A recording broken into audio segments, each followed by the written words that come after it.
Bismillahirrahmanirrahim. Assalamualaikum warahmatullahi wabarakatuh. Alhamdulillahi rabbil alamin. Nahmaduhu wa nasta'inuhu wa nastaghfiruh. Allahumma salli wa sallim wa barik ala sayyidina Muhammadin. Amma ba'du. Hadirin jamaah yang dirahmati Allah, alhamdulillah kita bersyukur sore atau malam hari ini kita diberi nikmat oleh Allah sehingga bisa berkumpul, bisa bersilaturahmi, sekaligus juga bisa menunaikan salah satu kewajiban kita, yaitu sholat maghrib berjamaah, kemudian diikuti atau diteruskan, dilanjutkan dengan ta'lim. Mudah-mudahan apa yang kita pelajari jadi ilmu yang bermanfaat, sekaligus jadi tambahan amal ibadah kita di akhirat. Amin ya rabbal alamin. Hadirin jamaah yang dirahmati Allah, kita melanjutkan bacaan kita. Kalau kemarin soal pembatal sholat, kalau sekarang qala musannifu rahimahullahu ta'ala wa nafa'ana bihi wa bi'ulumihi fid dharaini amin ya rabbal alamin. Faslun suwarul qudwati tis'un, bentuk atau gambaran sholat berjamaah. Nanti di sini syarat berjamaah, tapi ininya dulu nih, bentuk-bentuk atau gambaran sholat berjamaah. Tis'un itu ada 9 jenis. Tasihhu fi khamsin, yang bentuk 5-nya sah. Wa tabtulu fi arba'in, tapi yang 4-nya tidak sah. Jadi bentuk sholat berjamaah ada 9, 5 sah, yang 4 tidak sah. Tapi sebelumnya hadirin yang dirahmati Allah, kita mesti tahu dulu tentang pandangan ulama soal sholat berjamaah. Jadi kalau yang dimaksud sholat berjamaah 5 waktu itu kan memang jadi perdebatan ulama. Jadi ada sebahagian ulama yang mewajibkan harus sholat berjamaah, harus wajib 5 waktu: subuh, zuhur, asar, maghrib, isya. Kalau tidak berjamaah, sholatnya sendiri di rumah, di kantor, sholatnya sah, tapi dia berdosa. Sebab berjamaah itu hukumnya kewajiban, harus. Ini sholat 5 waktu nih. Ini yang berpandangan seperti ini bahwa sholat 5 waktu harus berjamaah itu, ini pandangannya Imam Ahmad bin Hanbal. Jadi mazhab Hambali begitu. Jadi mazhab Hambali itu kalau sholat 5 waktu harus berjamaah, walaupun cuma berdua, walaupun cuma bertiga begitu. Yang penting harus berjamaah. Itu pandangannya Imam Ahmad bin Hanbal. Salah satu yang dijadikan dalil soal hadis Nabi Muhammad SAW yang pernah meminta untuk idza uqimatis shalah waditu an amura hadakum ayyuman nas. Kalau datang nih sholat waktu datang waktu salat, saya pengen banget nyuruh salah satu kalian jadi imam. Lalu kemudian wa amuru ahadakum bihatabin, lalu saya perintah salah satu di antara kalian nyari kayu bakar, kan begitu. Lalu aku berkeliling nih satu kampung sekitaran Madinah, saya mau bakar tuh rumah orang-orang yang tidak sholat berjamaah, kan gitu.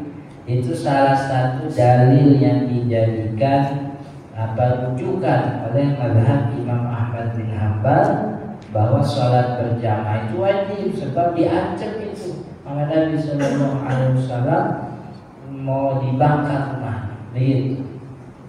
Tapi pandangan yang lain, mazhab selain Imam Ahmad bin Hanbal, katakanlah ada mazhab Imam Malik, termasuk mazhab Imam Syafi'i punya pandangan yang sama bahwa sholat berjamaah yang 5 waktu nih, 5 waktu hukumnya sunnah muakkadah gitu.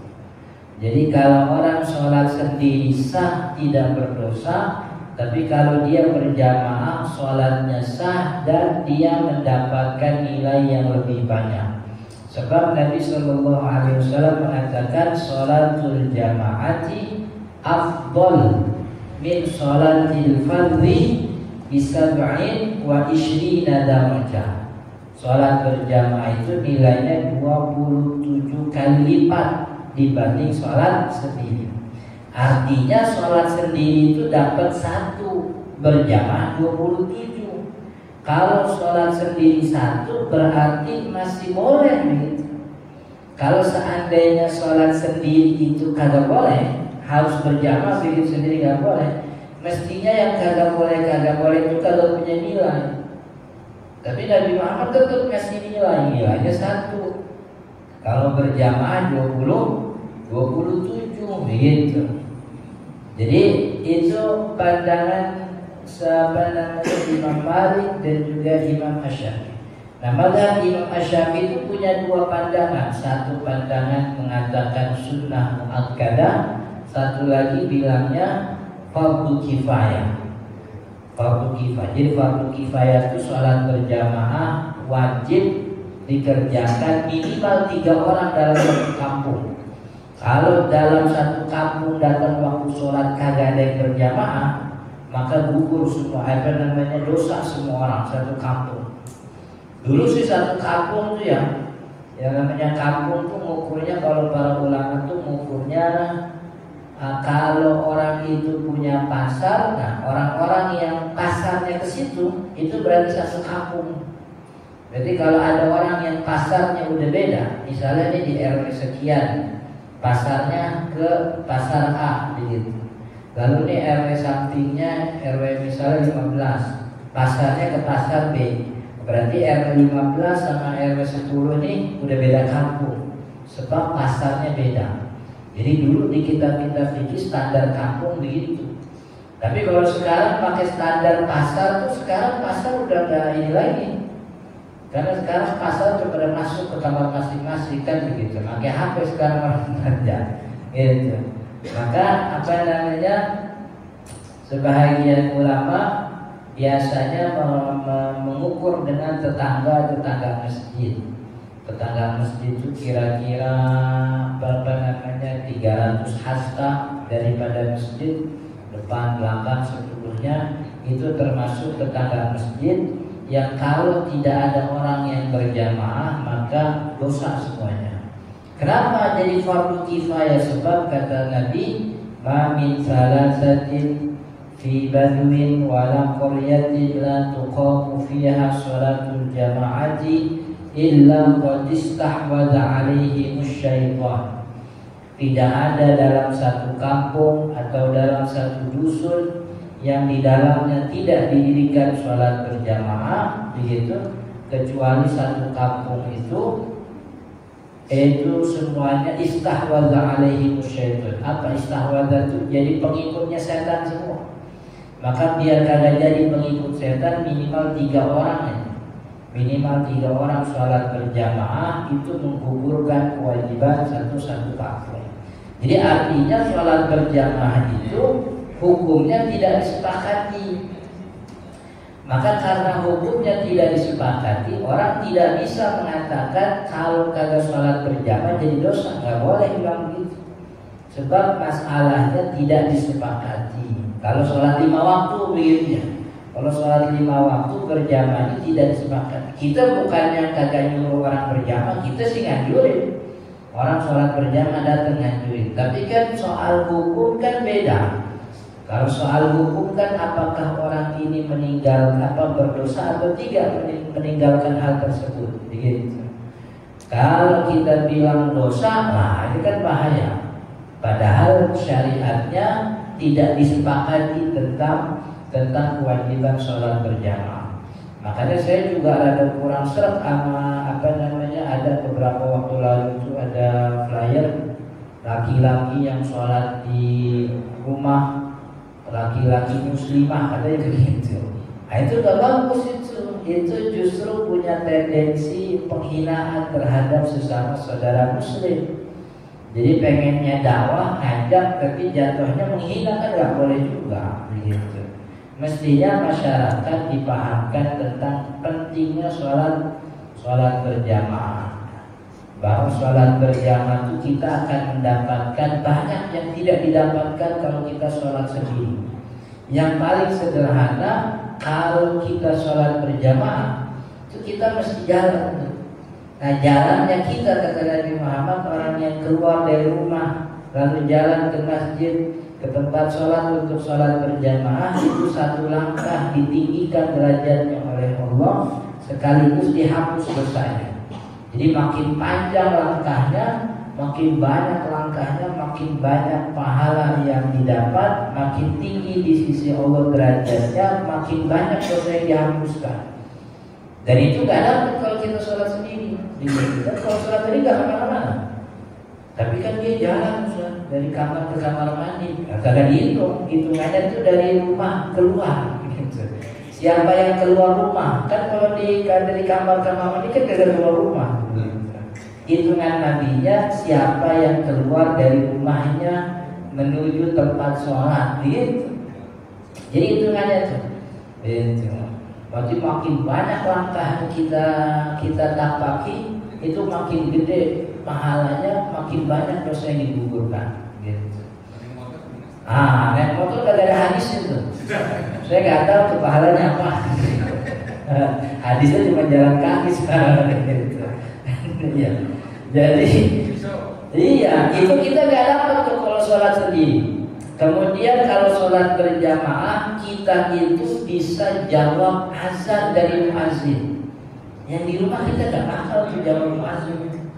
Yang kata Nabi Shallallahu Alaihi Wasallam, orang yang jawab muazzin tuh, lalu setelah muazzin selesai dia berdoa, Allahumma rabba hadhihi da'wati tammah wa sholatil qa'imah, dan seterusnya, halal lahu syafaati yaumal qiyamah. Kata Nabi gitu, syafaatku halal bagi dirinya nanti di hari kiamat.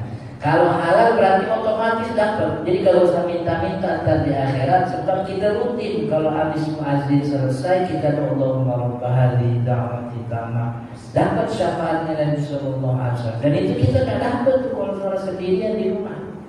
Enggak ada baca doa begitu.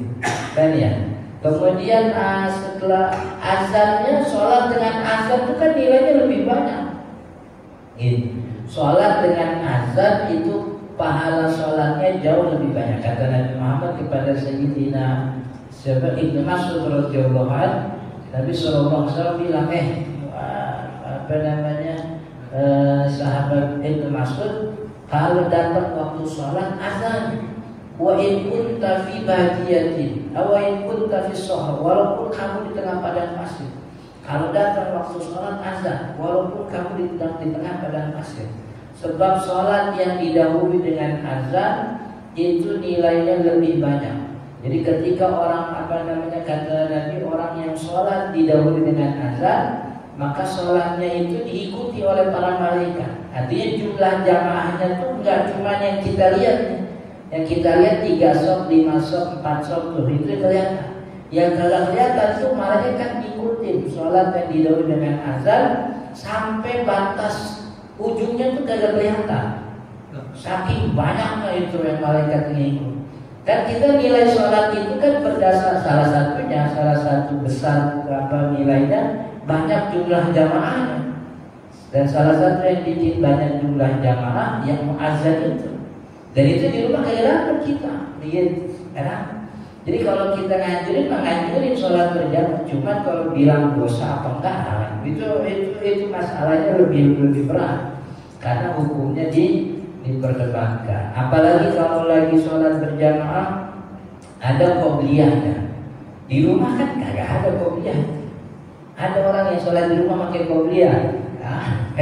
Kalau dia pakai qobliyah, dulunya di masjid.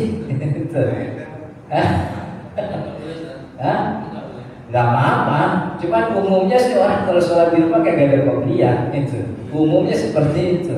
Tapi gara-gara di masjid biasanya dia nggak qobliyah.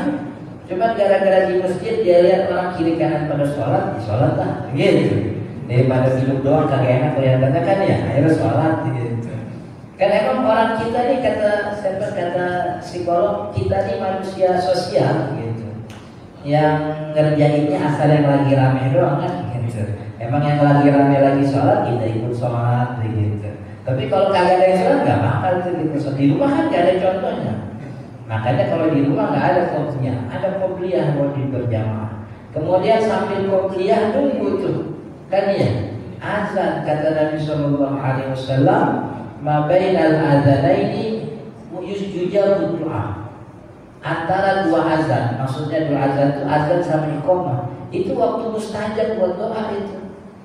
Makanya manfaatin antara azan dan iqamah untuk terus berdoa. Apalagi azan subuh sama iqamah subuh. Nah itu dua waktu mustajab. Begitu. Itu nggak dapat kalau kita di rumah. Sebab di rumah azannya nggak ada, iqamahnya juga nggak ada, kan begitu. Nggak ada iqamah. Lalu kemudian sholat berjamaah. Itu orang-orang yang tadinya kagak bisa Al-Fatihah itu dilosin sama malaikat. Dibiarin, gak apa-apa. Orang yang dihitung baca imamnya kan gitu. Dia salah-salah enggak.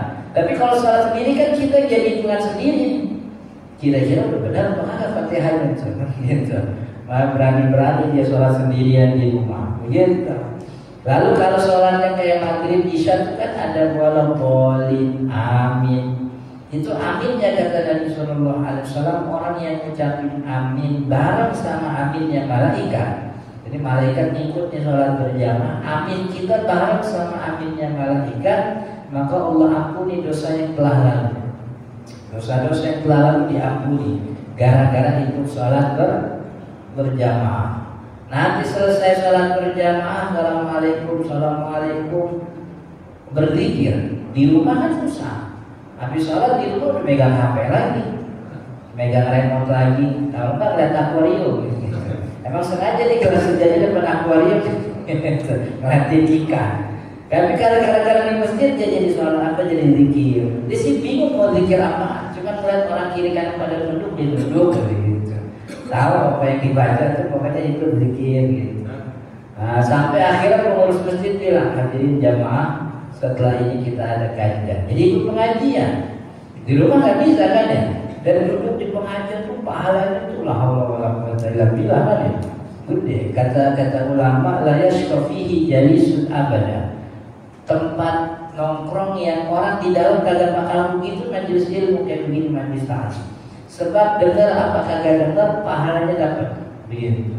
Apalagi kalau kita buka namanya kitab Ihya Ulumuddin Imam Al-Ghazali. Imam Al-Ghazali itu ketika bahas bab majelis ilmu, majelis zikir, ada satu hadis, memang hadisnya diperdebatkan ini, cuman itu banyak dikutip oleh guru-guru kita sebagai motivasi. Katanya orang yang duduk di majelis ilmu itu nilainya lebih besar daripada sholat sunnah 1000 rakaat. Lalu nilainya juga lebih besar daripada menjenguk orang sakit 1000 orang sakit. Menjenguk orang sakit kan pahalanya gede kan ya. Lalu pahalanya juga lebih besar daripada mensolati jenazah 1000 jenazah. Jadi lebih besar dari 1000 jenazah, lalu sholat 1000 jenazah lebih besar dari menjenguk 1000 orang sakit, lebih banyak daripada sekedar sholat sunnah 1000 rakaat. Itu pahalanya banyak. Makanya saya kalau ngajar di mana-mana lihat ada orang yang nyender, itu pahalanya nunduk begitu. Itu saya yakin lagi keberatan pahala emang. Kalau pahala banyak gitu. Maka saya kalau ngaji biarin, saya kata awal-awalin biarin ya. Masih penting nongkrong di sini, biar tidur pahalanya ada daripada nongkrong di rumah nggak ada pahalanya kan begitu. Iya, itu nggak ada. Jadi kalau soal nganjurin orang jamaah, kita anjurin berjamaah, kita ajak. Cuman nggak bisa kita bilang, oh kalau nggak berjamaah kayak perempuan, nggak bisa bilang begitu.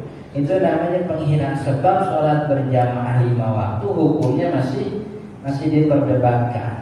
Saya pribadi karena dari dulu belajarnya pakai kitab-kitab Syafi'i, saya bilang sholat berjamaah hukumnya sunnah muakkadah gitu. Tapi sholat yang lain, seperti sholat Jumat kan berjamaah itu bukan sunnah, berjamaah syarat itu. Kalau kagak berjamaah ya kagak sah kan begitu. Nah yang ini semua sepakat bahwa sholat Jumat itu syaratnya harus berjamaah. Kalau begitu boleh itu dibilang tuh laki-laki yang sholat Jumat di rumah berarti laki-laki sakit itu sebenarnya dia. Sakit masa sholat Jumat di rumah kan berarti gak sehat gitu dia. Emang otaknya perlu dilurusin tuh berarti kan ya. Itu semua sepakat. Tapi kalau 5 waktu ya kita ngajak orang-orang, tapi soal hukum gitu, soal hukum enggak.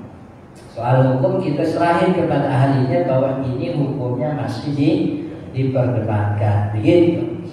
Tapi kalau kalau anjurin kita anjurin bahwa tidak ada nilai yang lebih besar dibanding sholat berjamaah begitu.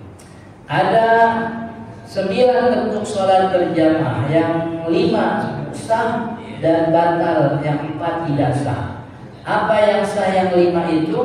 Qudwatul rajulin bi rajulin, mengikutinya laki-laki kepada imam laki-laki itu sah, semua ulama sepakat. Jadi makmumnya laki-laki, imamnya laki-laki sah begitu. Dan itu yang memang terjadi dari sejak awal. Sejak awal Nabi Shallallahu Alaihi Wasallam mencontohkan. Wa qudwati imra'atin bi rajulin, yang kedua model atau jenis sholat berjamaah yang sah, qudwati imra'atin, mengikutinya perempuan bi rajulin kepada imam laki-laki, itu juga sah.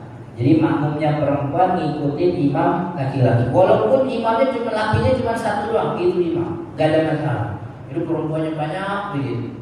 Dulu awal awal kali sholat tarawih berjamaah itu. Sholat tarawih berjamaah itu yang disediakan di Masjid Nabawi itu jemaah lagi sama Sayyidina Umar. Imamnya Ubay bin Ka'ab, Ahmad Tamim Ad-Dari. Di luar daripada Nabawi itu ada kumpulan ibu-ibu kan, sahabat-sahabat perempuan. Itu disediakan juga oleh Sayyidina Umar imamnya. Saya lupa, saya nulis buku judulnya Sejarah Sholat Tarawih.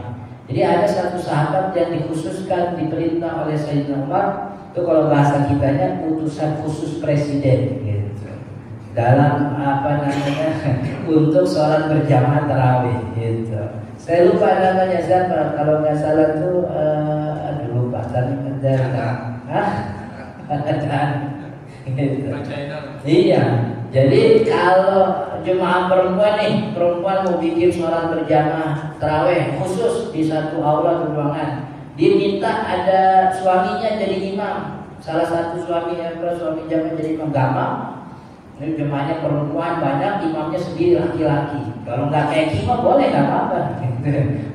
Kan kayak kalau laki-laki sendiri kan takutnya itu kuliah kebalik-balik gitu. Kuliah luar kafir kalau beres-beres. La ambil mata mulu gitu. Perempuan semua di belakang gitu. Dulu kita di pesantren begitu. Jadi awal santri makin banyak. Dulu zaman saya nyantren, santri laki perempuan gabung. Karena santrinya dikit, santri laki depan, perempuan di belakang. Makin lama santri banyak. Akhirnya masjid khusus cuma buat anak-anak laki, santri laki. Sebab udah gak muat. Akhirnya santri perempuan bikin di area perempuan. Nah kan gak punya imam. Maksudnya dari dulu kan pengalamannya jamaah selalu ikutin imam lagi. Jadi tahun pertama santri wajib bisa sholat berjamaah, imamnya itu ustaz gitu. Ustaz yang alumni yang masih kinyis itu masih baru lulus begitu. Nah, itu yang banyak kejadian aneh. Dari mulai salah jumlah rakaat, dari mulai salah baca kan gitu. Itu semua perempuan gitu. Jadi tak bisa. Secara hukum syariat makmumnya perempuan, imamnya laki-laki, sah itu hukum sholat berjamaahnya. Itu yang kedua. Wa qudwatu khunsa bi rajulin. Yang ketiga, qudwatu khunsa, mengikutinya khunsa bi rajulin. Khunsa itu orang yang memang lahir dalam keadaan punya dua kelamin, atau bisa jadi lahirnya satu kelamin tapi kemudian berjalannya waktu ada kondisi yang kemudian berubah secara alami. Sebagaimana kasus kalau di Indonesia ada kemarin tuh kalau nggak salah baru tuh di Cianjur apa ya, begitu. Dulu dikenalnya laki-laki, makin sini hilang itu laki-lakinya, muncul tiba-tiba kelamin perempuan, begitu. Cuman nih orang tuanya belum punya dana buat operasi kan gitu. Jadi itu namanya khunsa. Jadi bukan laki yang becok, bukan. Kalau laki becok itu bukan khunsa, itu namanya apa? Mutakhannas. Mutakhannas itu justru dilaknat oleh Allah. Allah melaknat laki-laki yang ke perempuan-perempuanan, sebagaimana Allah melaknat perempuan yang ke laki-lakinya. Begitu. Makanya kita punya anak perempuan nih, udah kelihatan teman-teman bola, udah jadi alarm, jangan sampai gede main bola, itu tuh kegiatan orang laki.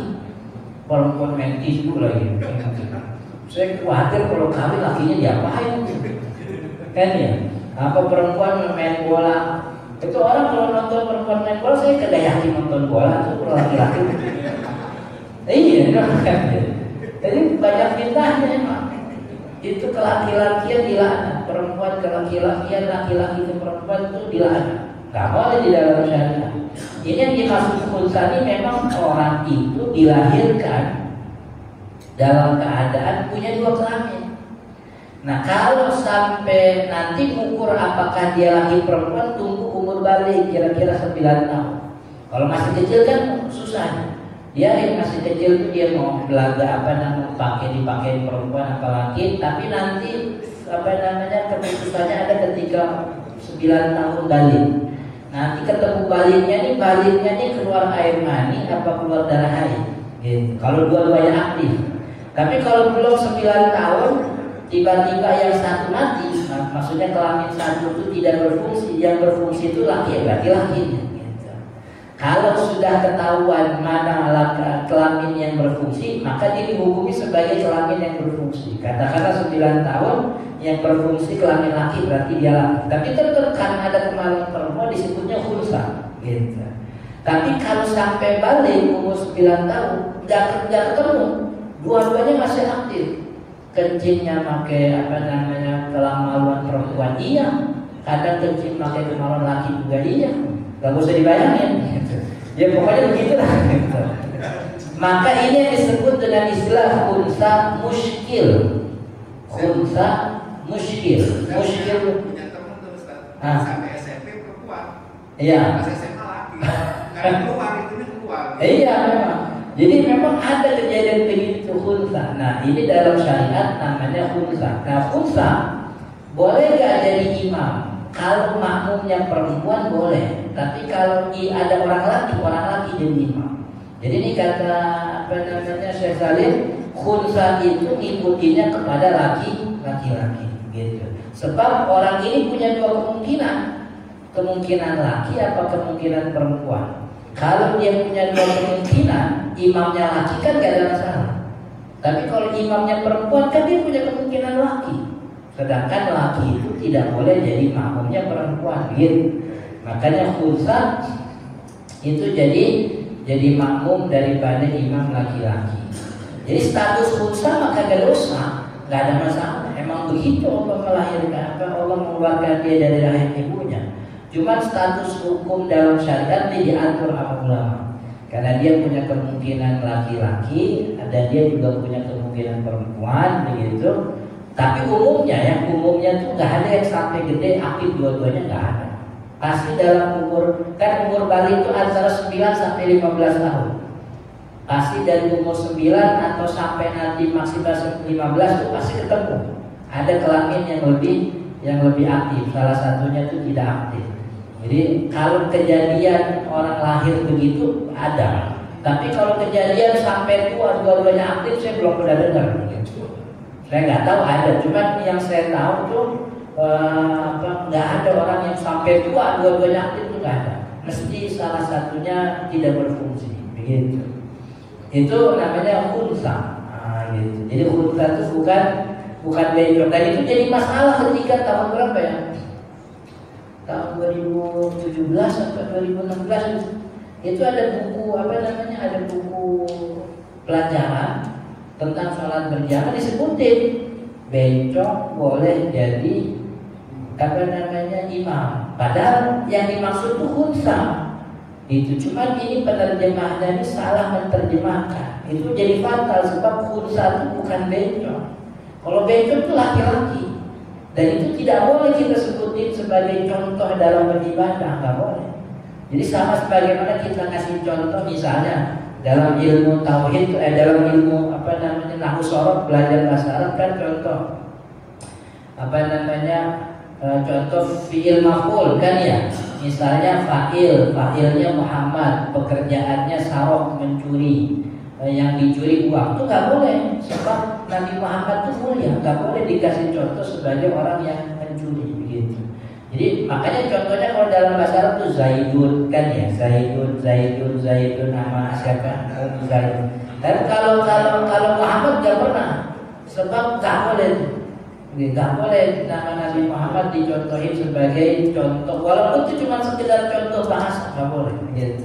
Sama juga nih bencong nih kalimatnya nggak bagus, nggak boleh jadi contoh sebagai orang yang seakan-akan kita tuh ridho. Padahal kita tuh mesti meridhoi yang Allah ridho, dan kita kagak boleh demen apa Allah yang Allah kagak ridho. Kan Allah gak ridho, Allah ngelaknat. Masa kita mesem-mesem Allah laknat, kan gak boleh gitu. Sebagaimana kemarin itu kan walan tardo adkal yahudu walan nasara hatta tattabi'a millatahu. Tidak akan ridho orang Yahudi dan Nasrani sampai kalian mengikuti jejak mereka. Maka ada ulama Mesir namanya Syekh Mutawalli Asy'arawi, kita itu tidak boleh melakukan sesuatu yang orang Nasrani demen melihat kita begitu, itu nggak boleh. Kayak kemarin itu kan bakar-bakar petasan kan, itu orang Nasrani demen itu, gitu. Itu nggak boleh tuh. Jangan sampai kita melakukan sesuatu yang orang Nasrani itu sama kita, nggak boleh tuh. Gitu. Beda perbuatan sama kalau kita transaksi muamalah itu beda. Jangan sampai itu coba itu petasan dihitung tuh. Kalau dikumpulin buat beli beras bikin sekolah kan bisa itu. Udah pecah begitu kagak jadi apa udah. Utang tetap ada lagi besok kan begitu. Kan ya? Orang ngiranya kalau bakar petasan utang hilang kan. Orang betul-betul ada utang mau bakar petasan besok utang datang lagi aja. Jadi ini namanya khunsa. Yang ketiga qudwatu khunsa birajulin. Khunsa mengikuti imam laki-laki sah. Wa qudwatu imra'atin, yang keempat qudwatu imra'atin mengikutinya perempuan, makmumnya perempuan bihunsa kepada imam khunsa. Nah ini sah. Imamnya khunsa yang punya dua kemungkinan laki, kemungkinan perempuan, makmumnya perempuan, itu sah. Sebab ya itu tadi kan imam itu tidak boleh lebih rendah daripada makmumnya dalam jenis kelamin. Itu makanya laki-laki gak boleh jadi makmumnya perempuan. Sebab imam itu tidak boleh lebih rendah dari makmum jenis kelaminnya. Kalau laki-laki kan lebih tinggi dari perempuan, maka perempuan gak boleh jadi imam laki-laki. Tapi kalau khunsa boleh, sebab khunsa itu punya kemungkinan laki, punya kemungkinan perempuan, begitu. Dan makmumnya adalah perempuan, maka bagaimanapun khunsa dia punya status yang lebih tinggi, artinya sah, begitu. Jadi kalau kita misalnya di rumah ada, nanti bilangin istrinya. Misalnya di rumah suami anak laki-laki pada ke masjid, lalu di rumah ada istri, ada ibunya mau sholat berjamaah, dan ya qadarullah di antara kerabatnya ada yang khunsa misalnya, maka yang jadi imam itu ya khunsa. Gitu. Ini perempuan nggak boleh biar nih dia misalnya ustazah pinter agamanya, kalau berjamaah ya dia nggak bisa, sebab di dalam keluarganya ada khunsa. Gitu. Ya kecuali urusannya suruh taruh sholatnya ntar aja dah gitu. Gua kagak enak jadi makmum lo gitu. Ya nggak apa-apa, tapi kalau salat berjamaah unta harus jadi. Sebagaimana kalau di rumah hanya ada anak laki yang jadi imam. Misalnya bapak-bapaknya pada ke masjid, di rumah ibu, anak perempuan, ada anak lakinya yang jadi imam. Kalau memang anak lakinya sudah mumayyiz tuh belum balik sih, cuma udah ngerti hukum sholat. Kalau kata Syekh Nawawi Banten tuh yang namanya mumayyiz tuh anak yang belum balik tapi udah bisa makan sendiri, udah bisa buang hajat sendiri gitu. Buang hajat sekali nama ceboknya gitu, bukan cuma buang hajat doang gitu. Jadi udah bisa tuh. Itu namanya mumayyiz. Dan anak mumayyiz itu memang mesti diajarin sholat. Maksudnya mesti diajarin bagaimana cara sholat. Karena orang ini sudah sah jadi imam. Dulu ada sahabat Nabi namanya Amr bin Salamah. Amr bin Salamah itu kalau bahasa kita kayak apa ya, bapaknya tokoh lah begitu. Jadi di rumahnya tuh punya langgar, punya musola yang orang kalau sholat berjamaah itu ke rumahnya. Kenapa itu rada jauh? Nah, tapi bapaknya tuh sering pulang balik ke Nabawi untuk ngambil periwayatan hadis. Sampai satu waktu bapaknya datang ke langgar, ke musola, dia bilang, saya datang dari Nabawi bawa satu hadis dari Nabi Muhammad SAW. Kata Nabi, ya ummul qauma aqra'ukum li kitabillah. Yang jadi imam di dalam satu kaum adalah orang yang paling baik hafalan Qur'annya. Maksudnya orang yang paling banyak hafalan Quran itu yang paling banyak ilmunya tentang Al-Quran. Dan ketika itu tidak ada yang lebih banyak Qurannya kecuali Amr bin Salamah yang waktu itu umurnya masih 7 tahun gitu. Jadi akhirnya Amr bin Salamah jadi imam ketika umur 7 tahun belum balik kan. Balik itu umurnya 9 tahun. Mulai balik itu 9 tahun. Dan itu diketahui oleh Nabi Muhammad SAW. Tapi Nabi Muhammad tidak melarang, tidak menegur. Maka kata ulama, anak yang belum balik tapi sudah mumayyiz itu sah jadi imam begitu. Jadi kalau kita di rumah ingin sholat berjamaah ada anak laki walaupun belum balik, dia tetap jadi imam begitu, jadi imam. Iya dengan catatan dia ngerti sholat begitu ya. Sholat rakaat pertama dia ngerti kalau sholat itu 4 rakaat. Jadi habis rakaat pertama dia berdiri lagi. Jangan sampai dia rakaat pertama kabur kan ada anak-anak ikut sholat di masjid gitu. Rakaat pertama tuh rakaat kedua udah kagak ada gitu. Jadi itu mumayyiz.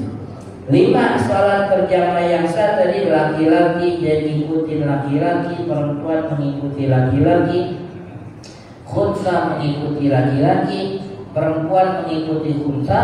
Yang kelima, waqud wajib imra'atin bimra'atin, mengikutinya perempuan kepada imam perempuan. Nah, ini sah. Imam perempuan, makmumnya perempuan, itu hukumnya sholat berjamaah sah.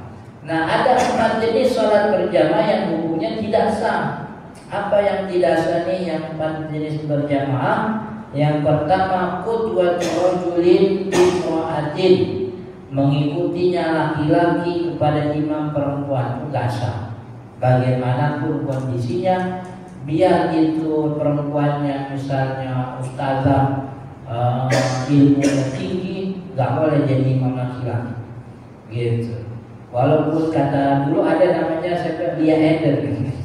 Lia Eden katanya ngakunya apa dia ngaku malaikat apa ya? Malaikat Jibril. Malaikat Jibril Lia Eden ditangkap, alhamdulillah ditangkap oleh polisi. Ini polisi bukan cuma nangkap teroris, Jibril ditangkap oleh polisi. Gitu.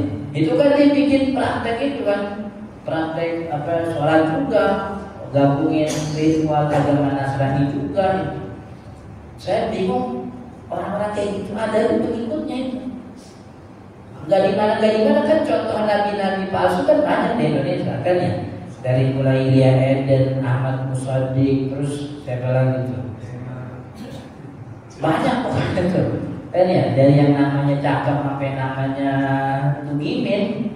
Ada tukang cukur itu namanya Tugimin. Dia ngaku nabi, agamanya Jasun, agama Jawa Sunda. Soalnya adanya di Cirebon waktu itu. Ada catatannya di pakem-pakem tuh Badan Koordinasi Agama dan seterusnya itu. Iya. Herannya orang kayak gitu pengikutnya ada aja. Ada aja pengikutnya yang dilihat apa sih sebenarnya. Ini. Nah, maka perempuan tidak boleh jadi imamnya laki-laki. Termasuk tadi tuh. Jadi jangan nyangka anak gue masih kecil, enggak saya apa ibu aja jadi imam. Enggak. Justru kan anaknya masih kecil diajarin dulu, diajarin sholat begini, bacanya begini, dan seterusnya nanti ini jadi imam. Dan makanya nih kita punya kewajiban untuk mengenalkan anak-anak kepada kewajiban syariat sejak umur 7 tahun. Jadi kenalin syariat dari mulai mengenalkan kewajiban ma'rifah kepada Allah, sifat wajib Allah, kemudian iman kepada malaikat, kemudian harus tahu kata Imam Abdul Aziz Al-Malibari pengarang kitabnya Fathul Mu'in, itu sejak umur 7 tahun wajib dikenalin siapa Tuhannya, siapa nabinya. Nabi Muhammad orang mana, lahir di mana, dapat wahyu di mana, hijrahnya kemana, itu harus dikenalin begitu. Makanya kita ini punya kewajiban, jadi jangan beres cuma di sekolah. Anak-anak pulang di rumah minimal ada berapa menit kita kita ajarin dia baca buku-buku cerita tentang Nabi Muhammad SAW gitu, supaya ibaratnya menggugurkan kewajiban. Qudwati khalasa, qudwatu rajulin bimra'atin, laki-laki ngikutin perempuan gak sah. Begitu. Wa qudwatu rajulin bi khunsa, atau mengikutinya laki-laki bi khunsa kepada khunsa. Kan laki-laki nih, jelas laki-laki. Kalau khunsa kan punya kemungkinan perempuan, maka enggak sah laki-laki. Gitu. Tapi kalau bencong kita nih jadi datang nih ke tempat sholat umum, tiba-tiba yang jadi imam kita kenal. Gua kenal jadi imam nih. Dia kan yang ngejek begitu, jalannya peletot-peletot begitu. Boleh apa enggak sekarang berjamaah? Boleh, karena aslinya memang laki. Aslinya memang laki, tapi memang dimakruhkan. Dan kita terusin, makruh hukumnya kalau kita sholat imamnya orang yang dari kita depan, itu gak bagus. Jadi bagusnya itu kita sholat dengan imam yang imamnya tuh kita gak punya apa-apa, maksudnya gak punya perasaan gak suka. Jadi kalau kita ketemu ada imam yang kita gak suka, mendingan kita jangan sholat berjamaah entar udah gitu. Allah alam, kita lanjut habis azan dulu.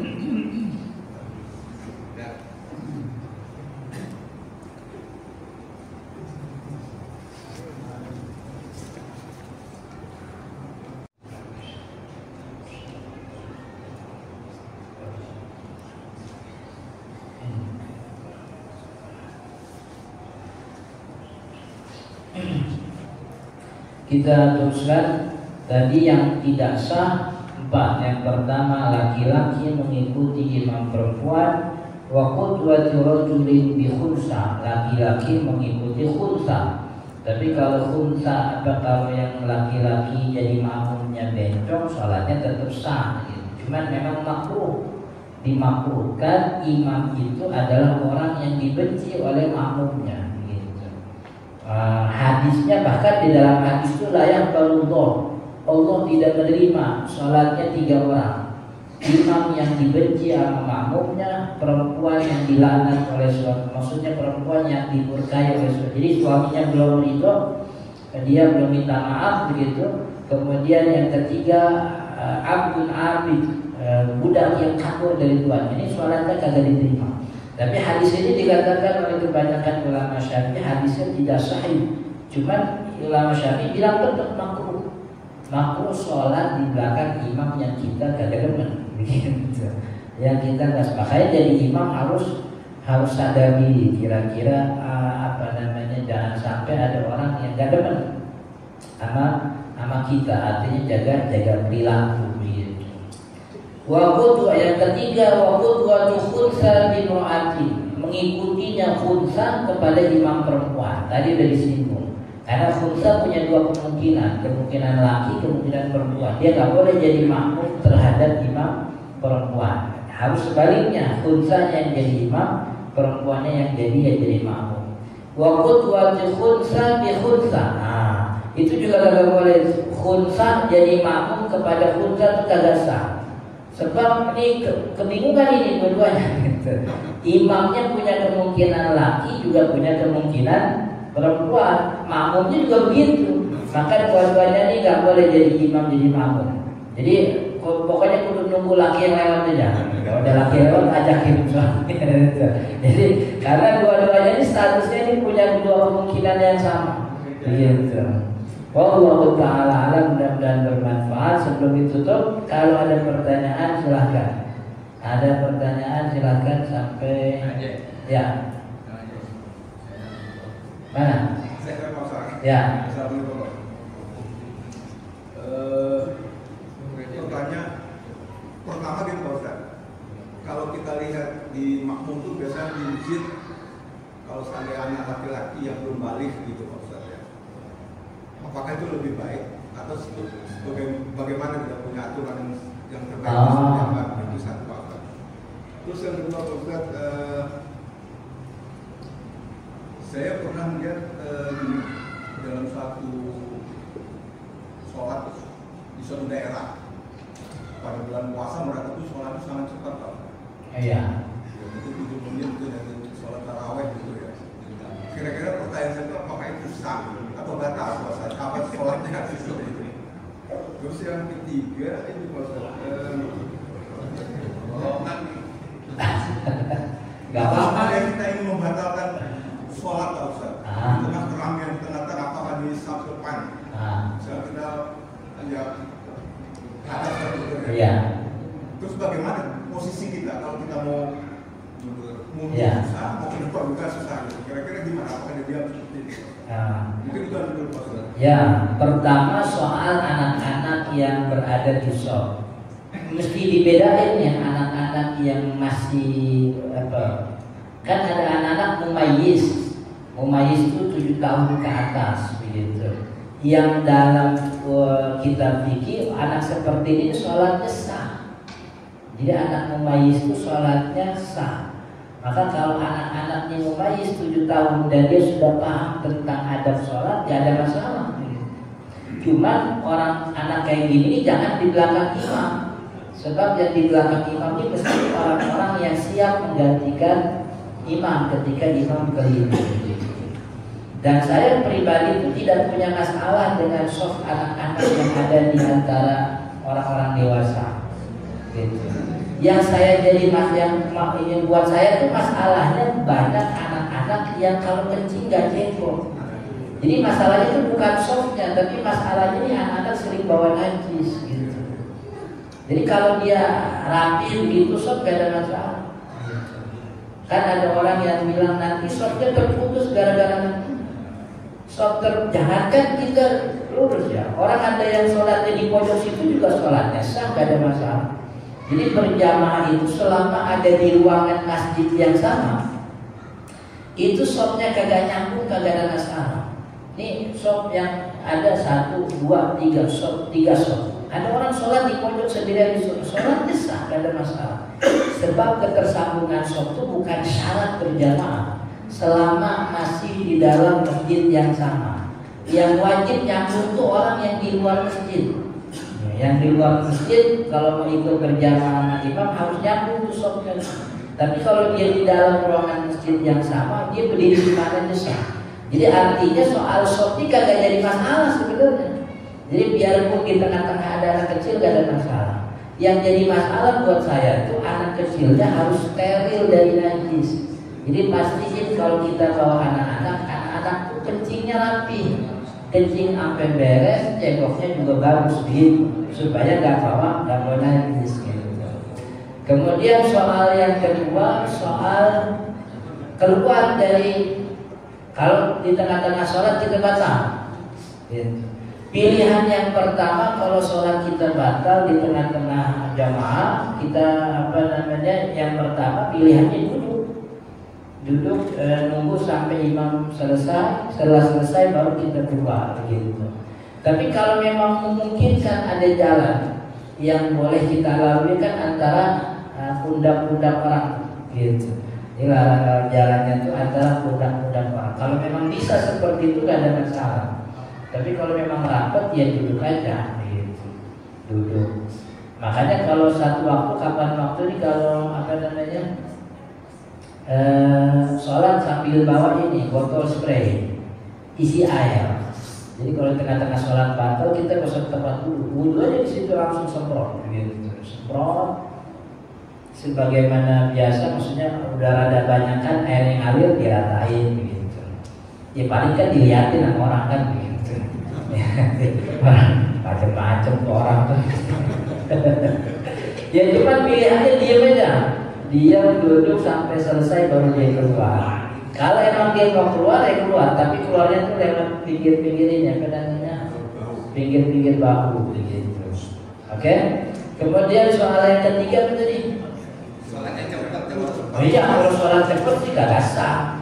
Mau kita ngambil dari mazhab mana juga semuanya gak ada yang sah. Jadi mazhab Syafi'i gak sah, Imam Abi Hanifah gak sah, Imam Malik gak sah, Imam Ahmad gak sah. Apa? Cuma yang saya bingung tuh orang ada yang bangga sholatnya cepat gitu. Itu dia banggain apa? Iya, sholatnya tidak sah. Dengar kata Zainuddin Emil tuh, orang kita nih muslim banyak doang, geroyokan doang, isinya mah kagak ada kata dia. Itu kagak ada. Makanya orang muslim gampang dikelejain kan, gampang apa dikelejain? Iya, kayak apa namanya, kayak daun kering. Daun kering itu kalau dikumpulin kan dibakar gampang tuh. Gitu. Itu orang muslim kita begitu katanya. Banyaknya doang kan isinya gak. Kan ya. Coba di antara kita nih. Kita ini baru belajar fikih haji pas sudah manasik haji, mau berangkat haji. Gitu. Kita kagak belajar fikih umroh kecuali kalau mau berangkat umroh. Kita kagak pernah belajar fikih zakat karena memang kita segitu-gitu aja tuh. Kan ya. Padahal itu fikih wajib tuh, fikih sholat, puasa, zakat, wudu, taharah itu fikih wajib harus dipelajari. Ya cuma begitu isinya. Oke, ada lagi? Apa? Hadisnya lurus rapat itu lurus rapat atau kaki mata kaki? Jadi sebenarnya dulu Nabi Muhammad SAW ini pengen sholat, dia bilang ke jamaah, sawu sufufakum hazu bainal manakibi wal aqdam.